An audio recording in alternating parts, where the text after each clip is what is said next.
So today we're going to look at spiritual liberation in a totally different way. Forget the vague, mystical quest for a second. Instead, think of it as a precise, architectural project. We're going to dive into a blueprint for literally redesigning the structure of the soul based on some really fascinating Jain philosophy.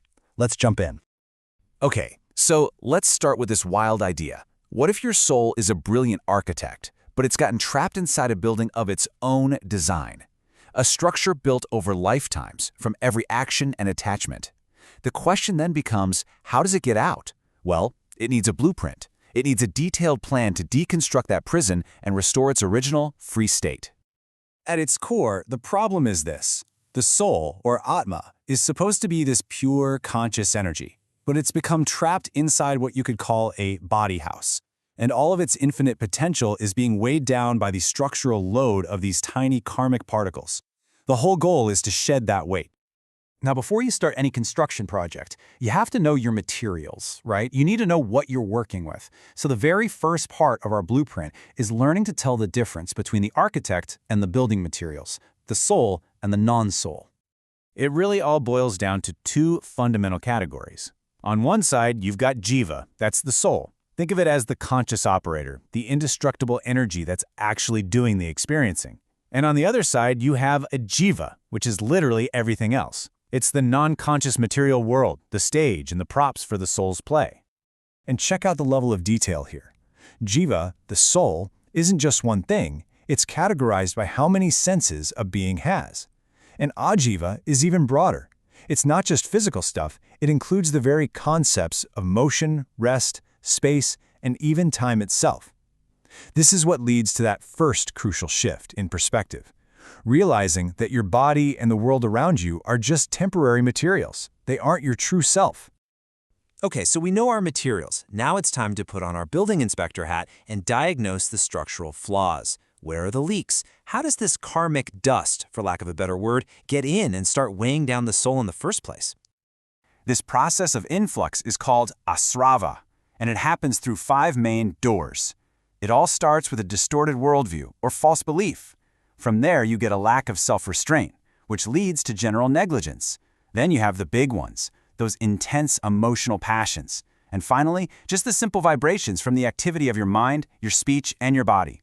These are the cracks in the foundation. But here's the absolute key to the whole mechanism. Karmic particles can flow in all day long, but they only stick if a certain kind of adhesive is present. And that adhesive is called kashaya, or the passions. Anger, pride, deceit, greed, these act like a cosmic glue, literally binding the karmic matter to the soul. And the more intense the passion, the stronger that bond becomes. You know, this reveals a really subtle point. We tend to think of karma as good or bad. In this system, they're called punya for merit and pap for sin.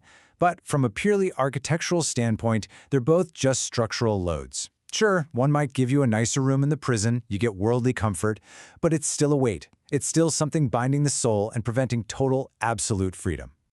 Okay, so we've diagnosed the problem. Now let's get to the solution. It's time for the two-part renovation plan. First, we got to seal the leaks to stop any new karma from getting in. Then we have to start chipping away at the old existing structure that's already there.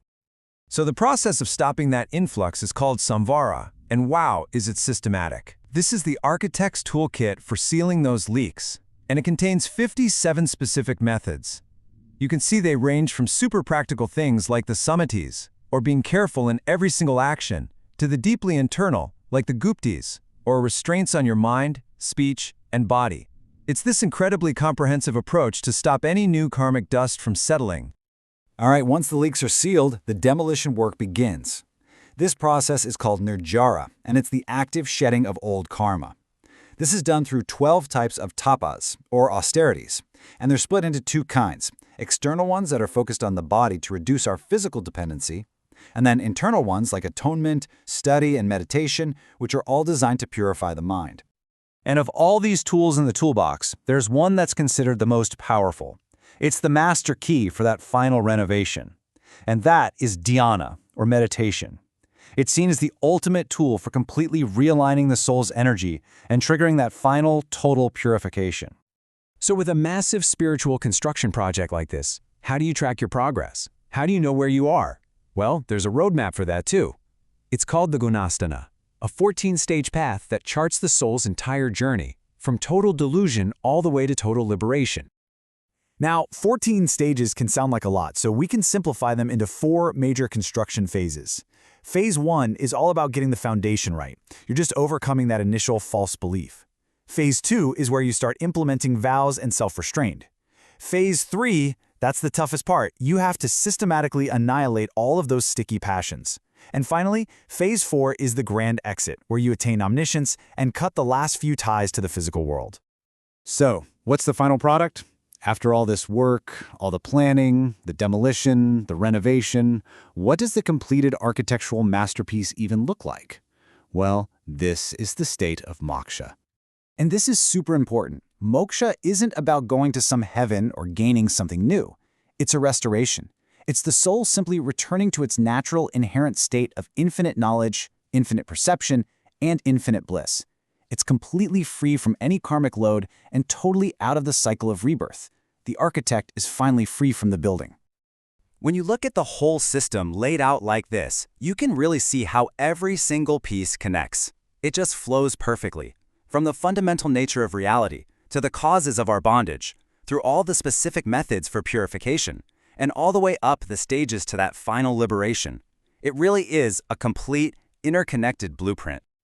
But for all its complexity, this entire massive structure actually rests on a simple, really elegant foundation of 3 principles. They're known as the 3 jewels. Right belief is like having the correct blueprint. Right knowledge is understanding how to read that blueprint. And right conduct is actually doing the construction work. You need all 3 working together for the project to even have a chance of succeeding. So the big takeaway is this. The journey from bondage to freedom isn't some random accident. It's a matter of disciplined architectonics. It's a systematic process of dismantling an old structure of ignorance and attachment to reveal the soul's true, indestructible, and infinitely clear nature. Which leaves us with a question. What part of your own blueprint are you going to look at first?